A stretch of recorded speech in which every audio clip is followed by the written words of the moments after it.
우리가 지난주 이 시간 청년부 말씀 시간을 통해서 이 시대는 정말 우리가 꿈꾸던, 과거에 꿈꾸던, 상상하던 그 상상과 꿈들이 이루어지는 꿈의 시대에 우리가 살고 있다라고 말씀을 살펴보면서, 그러한 꿈의 시대에 우리가 살고 있지만 정작 이 다음 세대들은 꿈을 잃어가는, 꿈을 상실한 시대에 살고 있는 많은 다음 세대가 있다라는 것을 말씀을 나누었습니다.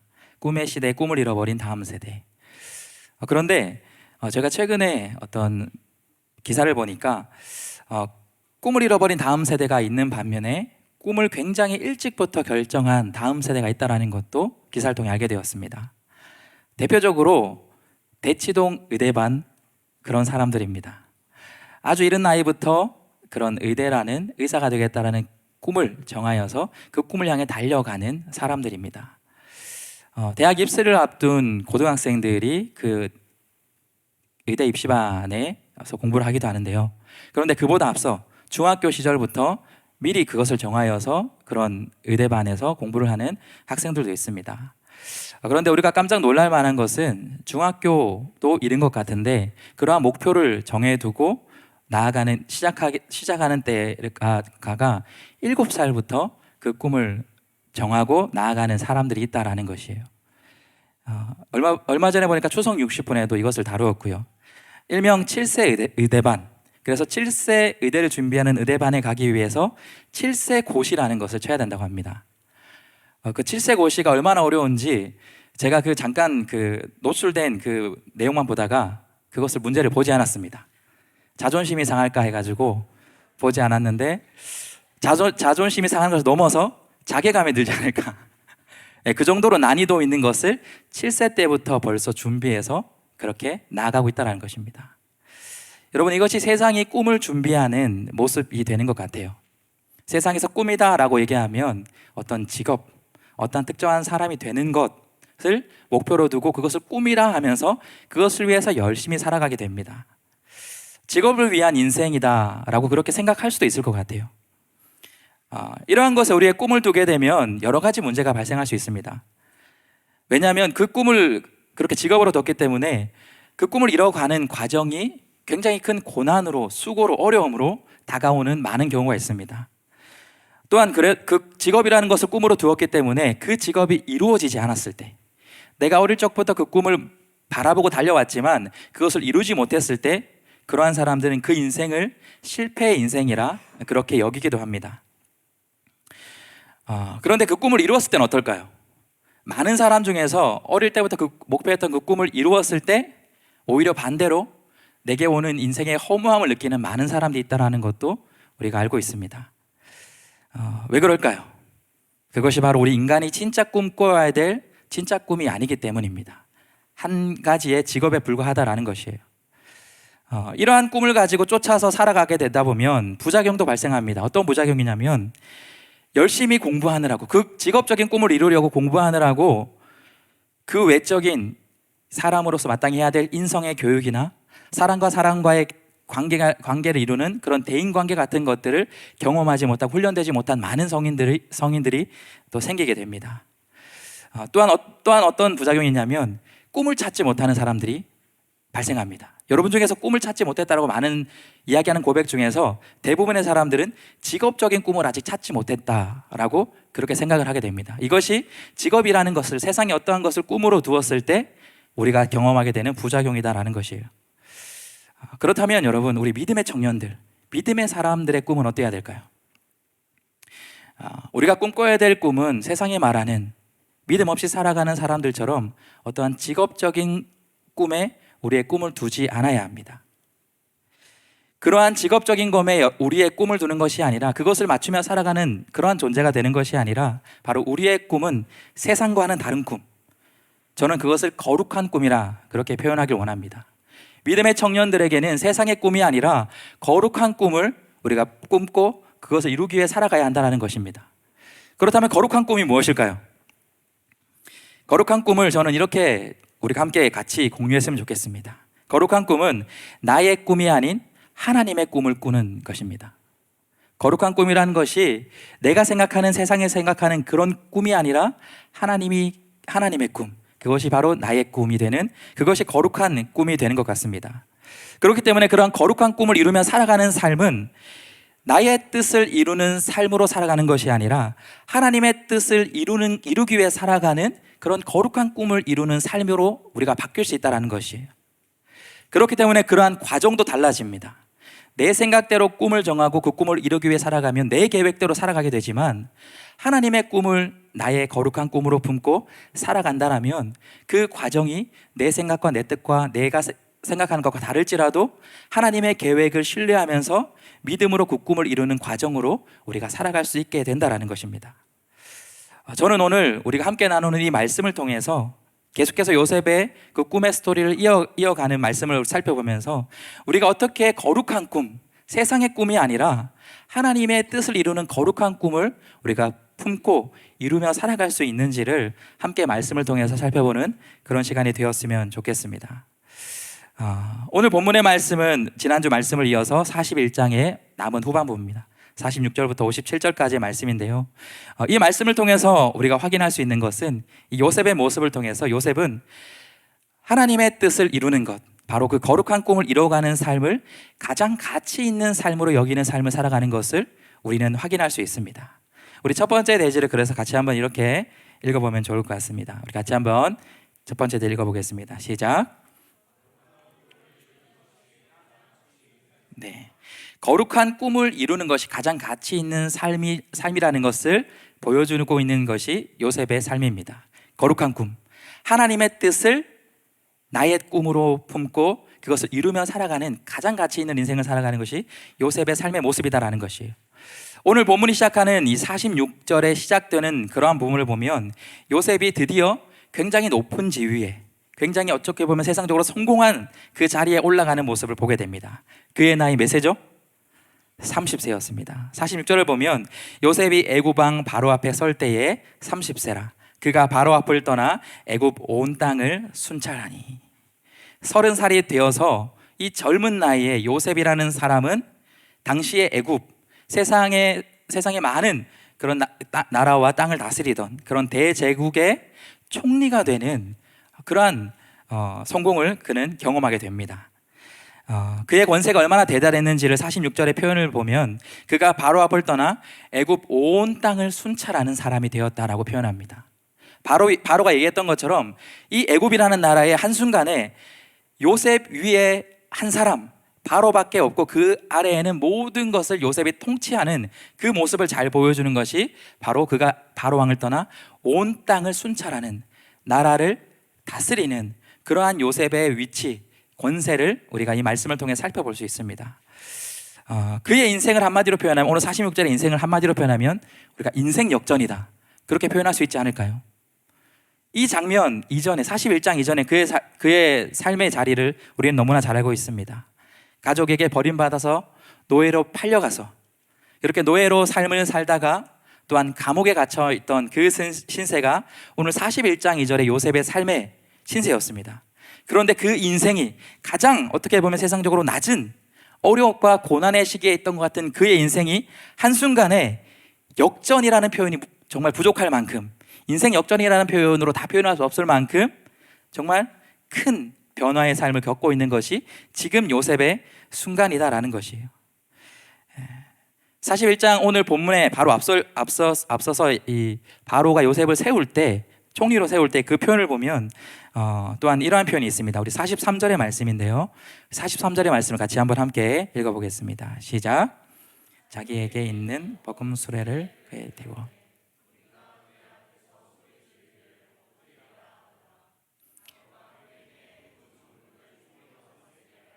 네, 여기서 표현하고 있는 것처럼 바로가 요셉을 향하여서 모든 사람들이 그에게 엎드리는 그러한 대상으로 요셉이 세워지는 것을 보게 됩니다. 여러분, 이것을 보면 요셉이 이미 13년 전에 그가 하나님으로부터 꾸었던 그 꿈이 어느 정도 이루어진 것처럼 우리가 볼 수 있을 것 같습니다. 그는 과거에 어떤 꿈을 꾸었나요? 자신의 형제와 부모가 자신에게 절을 하고 다른 대상들이 자신에게 절하고 자신은 거기에서 우뚝 선, 그러한 꿈을 꾼 것이 요셉의 과거의 꿈이었습니다.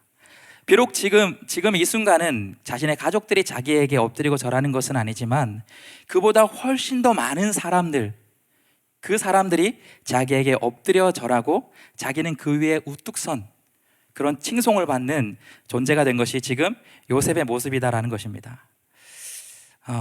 그가 처음에 꾸었던 꿈보다, 가족이 자신에게 엎드리는 것보다 사실은 훨씬 더 지금의 상황은 큰 업적과 성공을 이룬 것 같은 지금의 상황이 요셉의 상황이다라는 것입니다.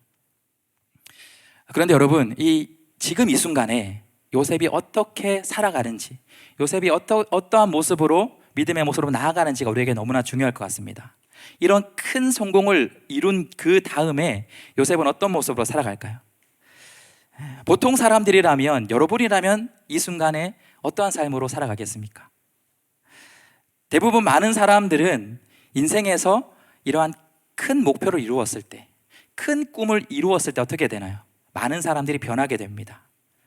이전과는 다른 그런 삶의 변화 속에서 그 사람의 태도와 마음가짐과 생각과 가치관들이 변합니다. 또 어떤 사람들은 그런 성공을 이루었을 때 안주하기도 합니다. 그 자리에 머물기를 원하면서 그 자리를 내가 즐기기 원하는 것이 성공한 사람들의 보통 스토리나 마음이 되는 것 같습니다. 그런데 오늘 본문 말씀을 보면 요셉은 그렇게 살지 않았다는 것을 우리가 분명히 확인할 수 있습니다. 47절을 보면 일곱 해 풍년에 토지 소출이 심히 많은지라. 바로 하나님이 바로를 통해서 꿈을 꾸게 하신 것처럼 이 애굽 땅에는 그 7년 동안 굉장히 큰 토지 소출이 심히 많다라고 표현하고, 뒤에 보면 그 쌓아둔 곡식이 바다 모래같이 심히 많은 그러한 풍년의 시기를 경험합니다. 바로 이 요셉이 그 나라를 총리로 통치하는 그 시기에 나라가 굉장히 번성하는, 풍요해지는 그런 것을 이 요셉은 총리로 있을 때 경험하게 됩니다. 그러한 상황 속에서 요셉은 어떻게 그 일들을 하냐를 봤을 때 우리 48절의 말씀을 함께 읽어보면 좋을 것 같습니다. 우리 48절의 말씀 함께 읽겠습니다. 시작. 요셉이 애굽 땅에 있는 그 7년 곡물을 거두어 각 성에 저장하되 각 성읍 주위에 밭의 곡물을 그 성읍 중에 쌓아두매. 성공한 자신의 위치, 그리고 나라도 잘 돌아가는 그때에 그는 변하지 않는 것을 보게 됩니다. 그는 요란스럽지 않은 삶을 사는 것을 봅니다. 그 상황 속에서 묵묵하게 자신이 그 위치에서 해야 될 일, 그 높은 자리에 올라왔다고 자신의 삶을 누리는 것이 아니라 그 자리에서 자신이 해야 될 일, 그 일을 묵묵하게 성실하게 감당하는 요셉의 모습을 보게 됩니다. 그 곡물을 7년 동안 풍년의 그 곡물들을 잘 쌓아서 나중에 그것으로 흉년을 대비할 그러한 성실한 자신의 일을 감당하는 것을 보게 됩니다. 요셉은 이렇게 성실하게 지금도 성공한 지금 이 순간도 그렇게 성실하게 살아가는 그 이유가 무엇일까요? 자기가 어렵게 올라온 그 자리를 지키기 위해서, 아니면 많은 사람들에게 인정받기 위해서, 아니면 조금 더 성숙한 그런 마음을 담아서 애굽의 총리로서 애굽 사람들을 잘 다스리기 위해서 그는 지금 이렇게 성실하게 살아가고 있는 것일까요? 그러한 마음이 요셉의 마음에 있었을 수도 있습니다. 그런데 요셉이 지금 이 순간에도 정말 그렇게 성실하게 꿈을 이루는 자리로 살아갈 수 있었던 그 궁극적인 이유는 바로 그것이 하나님의 뜻이라는 것을 요셉은 분명히 알았기 때문입니다. 하나님의 뜻을 이루기 위해서 그는 자신의 위치나 자신의 성공과는 관계없이 지금까지 그러했던 것처럼 변하지 않고 성실하게 하나님의 뜻을 이루어가는 삶을 그는 지금 살고 있을 뿐인 것입니다. 우리가 잘 아는 것처럼 요셉은 분명히 알았습니다. 이미 바로의 꿈을 해석할 때처럼 그 꿈이 2번 비슷한 꿈이 이루어진 것처럼 이 꿈은 반드시 하나님의 꿈이고 이루어질 것이다, 하나님의 뜻이라는 것을 요셉은 분명히 알았기 때문에 바로 지금 이 7년의 풍년이 하나님의 뜻을 이루어지는 과정이다라는 것을 요셉은 분명히 알고 있었다라는 것입니다. 그렇기 때문에 그 하나님의 뜻을 이루기 위해서 요셉은 그 하나님의 꿈을 자신의 꿈으로 품고 그 자리에서 성실하게 살아갈 수 있다는 것이에요. 바로 그 하나님의 뜻을 이루는 것이 나의 삶에 가장 가치 있는 것이다 라는 그 믿음을 가진 사람들이 보여야 될 삶의 모습의 본이 바로 오늘 요셉의 모습이 되는 것 같습니다. 성실하고요, 변하지 않습니다. 그리고 이러한 하나님의 꿈을 이루는 과정 속에서 우리가 살펴본 것처럼 그의 인생에 고난이 와도 그는 변하지 않습니다. 실패의 순간 같은 순간이 와도 그는 여전히 하나님의 꿈을 걸어가는 그 길에 변하지 않습니다. 그리고 오늘처럼 성공의 모습, 성공의 자리에 올라도 그는 여전히 변치 않고 언제나 한결같이 성실하게 그의 길을 갈 뿐입니다. 바로 하나님의 꿈을 이루는, 거룩한 꿈을 이루는 그의 길을 요셉은 지금도 걸어가고 있다라는 것이에요. 그의 인생이 성공했다라는 그것을 보여주는 또 말씀이 45절의 말씀을 보면 우리가 알 수 있습니다. 우리 45절의 말씀을 함께 읽어보겠습니다. 시작. 그가 요셉의 이름을 사브낫 바네아라고 또 온 세상 보디베라의 딸 아스낫을 그에게 주어 아내로 삼게 하니라. 요셉이 나가 애굽 온 땅을 순찰하니라. 자, 여기 보면 몇 가지 이름이 나옵니다. 오늘 본문에 보면 이름이 또 굉장히 중요한 우리에게 주는 메시지인데요. 여기 보면 요셉의 이름이 바로가 새로운 이름을 하사하는데요. 바로 애굽식 이름을 하사합니다. 사브넷 바네아라고 그러한 애굽식의 이름입니다. 이것이 어떠한 뜻을 담고 있는지는 사실 정확하게 학자들도 이야기하지는 못합니다. 그러나 중요한 것은 이것은 애굽 왕이 요셉이라는 히브리 사람에게 애굽식의 이름을 특별히 왕이 하사한 그런 특별한 의미를 갖고 있는 이름이다라는 것이에요. 그리고 그 다음에 보면 또 이름이 나오는데요. 온의 제사장 보디베라, 바로 이제 요셉의 장인이 되는 사람입니다. 그리고 요셉은 그의 딸 아스낫이라는 여인과 결혼해서 이제 그 자녀도 낳고 하는 그런 삶을 살게 됩니다. 여기서 우리가 알 수 있는 것은 요셉은 이제 애굽의 총리가 된 것뿐만 아니라 그의 가문도 이제 애굽에서 굉장히 인정받고 지위가 있는 그런 제사장의 권력이 있는 제사장의 딸과 결혼한 그런 이제 어떻게 보면 성공한 가문의 그런 인생과 결혼한 그런 가정을 꾸린 것이 요셉의 삶이었습니다. 이러한 그 성공들의 그 모습 속에서 요셉은 그럼에도 불구하고 그는 한결같이 그 모든 애굽에서의 삶, 이 성공한 이 삶을 하나님께만 초점을 맞추고 하나님의 뜻을 이루는 것에만 초점을 맞추고 또 그 뜻이 이루어져 가는 것을 통해서 하나님께만 영광과 감사를 올려드리는 그 고백을 우리가 확인할 수 있습니다. 오늘 말씀을 중에서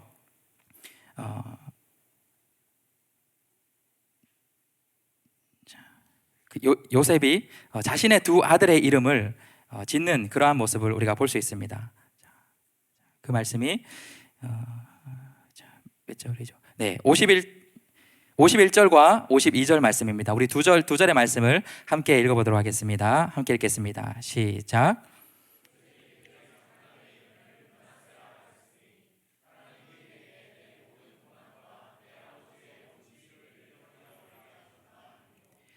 차남의 이름을 에브라임이라 하였으니 하나님이 나를 내가 수고한 땅에서 번성하게 하셨다. 7년의 풍년의 기간 동안 흉년이 오기 전에 요셉의 인생에도 더 큰 풍년이, 개인적인 풍년이 찾아왔습니다. 그것은 바로 그곳에서 사랑하는 두 아들을 그가 낳았기 때문입니다. 그런데 그 두 아들을 낳으면서 요셉이 그 아들의 이름을 어떻게 짓고 또 그 안에 담겨있는 의미가 우리에게 너무나 중요합니다. 첫 번째 장자의 이름은 무엇일까요? 므낫세라는 이름입니다. 바로 히브리식 이름이에요. 그 안에 담겨있는 뜻은 오늘 말씀에 있는 것처럼 하나님이 내게 내 모든 고난과 이전까지의 그 인생에서 모든 고난과 또 내 아버지의 온 집의 일을 잊어버리게 하셨다라는, 지금까지의 자기 인생에서 또 하나님이 복 주시고 회복하게 하신 것을 하나님께 감사의 고백으로 그의 아들의 이름을 짓고 있다는 것이에요. 그런데 그 아들의 이름의 뜻만 중요한 것이 아니라 그것이 히브리식 이름으로 그 아들의 이름을 지었다는 것이에요. 자신은 비록 애굽 땅에서 총리가 되면서 바로에게 그러한 애굽식의 이름을 받았고 또 그가 결혼한 자신의 아내도 그러한 애굽의 이름을 갖고 있었지만, 그런 부모가 모두 애굽의 식의 이름을 갖고 있었지만 이 요셉은 그런 것과는 관계없이 자신의 태어난 그 아들의 이름을 바로 히브리식 이름으로 지어서 하나님께 감사와 영광을 돌리고 있는 것이 지금 요셉의 믿음의 모습이다라는 것이에요. 둘째 아들도 마찬가지였습니다. 52절에 나오는 것처럼 차남의 이름은 무엇이었죠? 에브라임이었습니다. 그 이름의 뜻은 하나님이 나를 내가 수고한 땅에서, 바로 이 애굽 땅에서 번성하게 하셨다라고 하나님께 감사로 고백하고 있는 것이 바로 요셉의 모습이다라는 것입니다. 그는 지금의 이 고난을 이겨낼 수 있었던 것, 지금의 성공을 이루어낼 수 있었던 것이 자신의 어떠한 것이 아니라, 그리고 그것이 자신의 꿈이 이루어진 것이 아니라 자신은 한결같이 고난의 때에도, 내가 노예에 있을 때에도, 또한 내가 감옥에 있을 때에도, 또한 총리가 된 지금 이 순간에도 성실하게 하나님의 뜻을 쫓아 살아가게 될 때에 하나님께서 이 모든 나의 삶을 인도해 주셨다, 이것이 가장 가치 있는 삶이다 라는 것을 그의 감사의 고백으로 고백하고 있다는 사실입니다. 저는 저와 여기 있는 청년 여러분들의 고백이 이러한 고백이 되길 원합니다. 세상에 내가 생각하는 그러한 꿈을 쫓아서 살아가기 급급한 것이 아니라, 또한 그러한 내가 생각하는 꿈을 이루었다고 성공했다 생각하고 그 꿈을 내가 생각하는 것과 다른 그 상황이 펼쳐졌다고 실패했다고 생각하는 것이 아니라, 내가 하나님의 뜻을 이루기 위해서 하루하루를 살아가는 그 모든 순간순간마다 바로 그것이 내 인생에서 가장 가치 있는 일이고, 또한 내가 해나가야 될 거룩한 꿈의 걸음이다라는 것을 기억하며 그 거룩한 꿈을 품고 이루며 살아갈 수 있는 우리 청년 여러분들이 될 수 있길 예수님의 이름으로 축복합니다. 바로 그 하나님의 뜻을 이루며 살아가기를 꿈꾸는 거룩한 꿈을 이루는 삶이 우리에게 가장 가치 있는 삶이라는 것을 우리 청년들이 기억했으면 좋겠습니다. 또한 우리가 두 번째로 오늘 요셉의 모습을 통해서 하나님의 뜻을 이루는 이 거룩한 삶, 그 삶이 어떠한 삶인지를 다시 한번 이렇게 기억했으면 좋겠습니다. 우리 두 번째 대지를 함께 읽어보도록 하겠습니다. 함께 읽겠습니다. 시작. 거룩한 꿈을 이루는 것이 또한 가장 가치 있는 일임과 동시에 가장 내 인생의 그 어떤 것과 비교할 수 없는 가장 영광스러운 삶, 하나님께 영광을 돌리는 삶이라는 것을 우리가 기억했으면 좋겠습니다. 오늘 말씀을 통해서 계속 53절부터 보면 그렇게 풍년의 시간이 그치고 이제 흉년이 들기 시작합니다. 하나님이 바로를 통해서 꿈을 통해 보여주신 그대로 그 역사가 이루어져 가는 것입니다. 그런데 미리 예고를 했을지라도 그들이 겪고 있는 기근은 사실 너무나도 그 당시의 애굽 사람들과 세상 사람들에게 견디기 힘든 큰 기근이었다는 것을 오늘 본문은 여러 번 거듭해서 표현하는 것을 보게 됩니다. 54절을 보면 요셉의 말과 같이 7배 흉년이 들기 시작하매 각국에는 기근이 있으나 애굽 온 땅에는 먹을 것이 있더니, 애굽뿐만 아니라 그 지역에 기근이 가득했다라고 표현합니다. 역사학자들이 이야기하기로 이 애굽 땅과 그 인근 지역 나일강의 상하류가 동시에 기근이 드는 경우는 잘 없다라고 합니다. 그런데 지금 애굽뿐만 아니라 이 각국에 기근이 든 것은 굉장히 이례적이고 우리가 쉽게 표현하기로 역대급 기근, 역대급 흉년과도 같은 상황이 지금 상황입니다. 이러한 그 고난의 흉년의 기간을 여러 번 반복해서 오늘 본문은 이야기합니다. 55절을 보면 애굽 온 땅이 굶주림에 백성이 바로에게 부르짖고 있다. 그 흉년이 얼마나 심했는지, 기근이 얼마나 심한지를 또 이야기합니다. 56절에도 비슷한 표현을 또 반복하고 있습니다. 온 지면에 기근이 있다라고, 기근이 심하다라고 그렇게 표현하고 있습니다. 그리고 마지막 57절을 보더라도 그 기근이 온 세상에 심하다라고 표현하는 것처럼 지금 애굽과 그리고 그 시대의 애굽의 주위의 그 세상 속에서는 7년의 풍년이 무색할 만큼, 그 모든 것을 덮어버릴 만큼 큰 어려움과 기근, 심각한 기근에 처해 있던 것이 지금 요셉과 이 애굽과 그의 나라의 상황들이었다라는 것이에요. 이러한 최악의 상황 속에서 오늘 말씀을 계속해서 보게 되면 이러한 정말 극심한 어려움, 어떻게 보면 대재앙과 같은 상황 속에서도 이 시대의 애굽 사람들과 세상 사람들 그것을 견디며 살아갈 수 있는 희망을 얻게 됩니다. 그 이유가 무엇일까요? 바로 지난 7년의 풍년 동안 이 요셉이라는 사람이 이 기근을 대비해서 여러 곡식을 잘 저장해 두었기 때문입니다. 이 흉년을 대비한 그 7년, 성실하게 그것을 잘 감당했던 7년이 있었기 때문에 이러한 극심한 역대급 재난과 기근 속에서도 애굽과 또 주위의 나라들은 이 애굽을 통해, 요셉을 통해 그 은혜를 경험할 수 있게 되었다라는 것이에요. 그렇기 때문에 그를 높이는 그 표현을 우리가 볼 수 있는데 55절 말씀을 보면 이런 말씀이 기록되어 있습니다. 우리 55절의 말씀을 함께 읽어보도록 하겠습니다. 시작.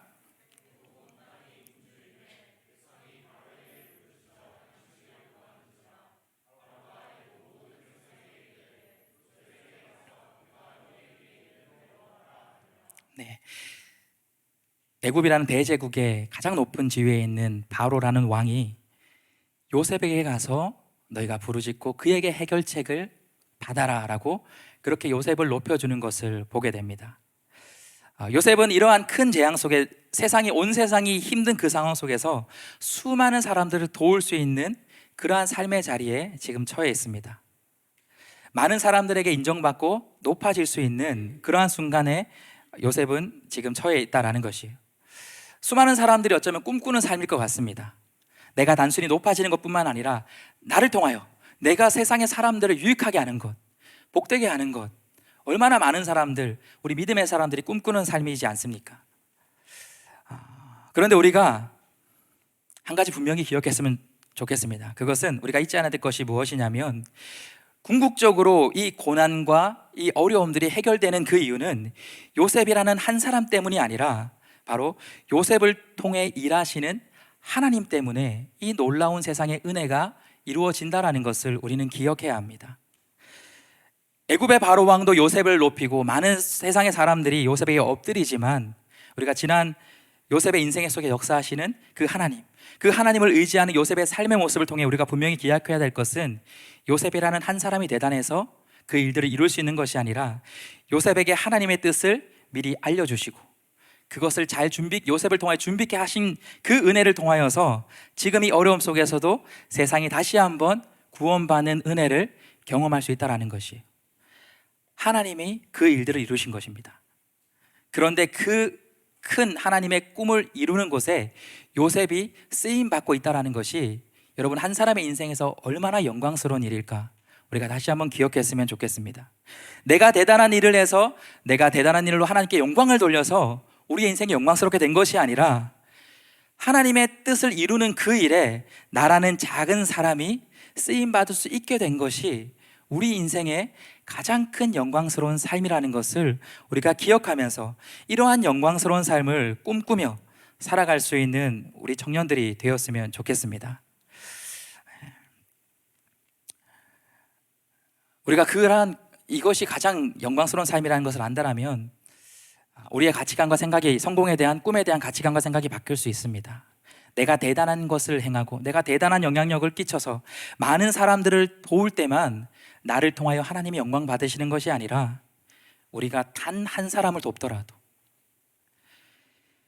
아주 작은 의미처럼 보이는 그러한 일을 할지라도, 아니면 세상 그 누구가 인정해주지 않는 그러한 삶을 우리가 살지라도, 아무도 어쩌면 내가 어떤 일을 하는지 아무도 알아주지 않는 여러분 그런 삶을 살지라도, 여러분이 그 자리에서 이것이 하나님이 나에게 주신 꿈, 하나님의 뜻을 이루는 꿈의 자리라는 것을 우리가 기억하며 그 걸음을 살아간다면, 하나님은 그 사람의 그 삶의 자리를 통해서 하나님이 영광을 받으실 줄 믿으시길 바랍니다. 우리가 착각하지 않길 바랍니다.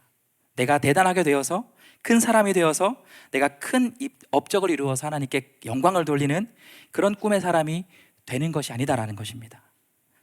우리가 성경을 보면 아주 무서운 말씀이 나옵니다. 마태복음 3장 9절 말씀 보면, 성경은 자신들이 특별한 사람들이라 그렇게 생각했던, 자신들을 통해 하나님의 일이 이루어질 거라고 생각했던 그 이스라엘 사람들에게 경고합니다. 하나님은 능히 이 돌들로 아브라함의 자손이 되게 하실 수 있는 분이시다. 우리가 아니어도요, 우리가 대단한 사람이 되지 않더라도 하나님은 그 어떤 작은 생물이 아닌 돌들조차도 하나님의 뜻을 이룰 수 있는 분이 하나님이시다라는 것입니다. 우리가 그것을 생각했을 때 내가 대단해서 하나님의 영광을 돌리는 그 삶을 기대하는 것이 아니라, 하나님, 어쩌면 우리는 돌과 같은 부익하고 아무런 능력과 힘이 없는 그러한 존재 같을지라도, 하나님이 내 삶을 택하여 주시고 이 땅에서 살아가게 하시고 이 땅에서 하나님의 꿈을 이루는 그 삶을 살게 하시는 것을 내가 신뢰하며 그 길을 걸어간다면, 하나님, 그것이 내 삶을 통해 하나님께 가장 큰 영광을 돌릴 수 있는 삶이라는 것을 믿습니다. 우리가 그 믿음으로 여러분이 어떠한 자리에 있건, 어떠한 일을 지금 하고 있건, 세상이 말하는 직업 같은 그 꿈이 보이지 않아서 혼란스러운 시기를 겪고 있건, 여러분, 그런 것과는 관계없이 하나님의 꿈을 이루기를 소망하며 그 꿈에 여러분의 가장 큰 가치와 그 가치 있는 삶을 살 때 하나님께 가장 큰 영광스러운 삶을 우리가 살 수 있다는 것을 기억하며 함께 그 삶을 이루어낼 수 있는 우리 청년 여러분들이 될 수 있길 예수님의 이름으로 축복합니다.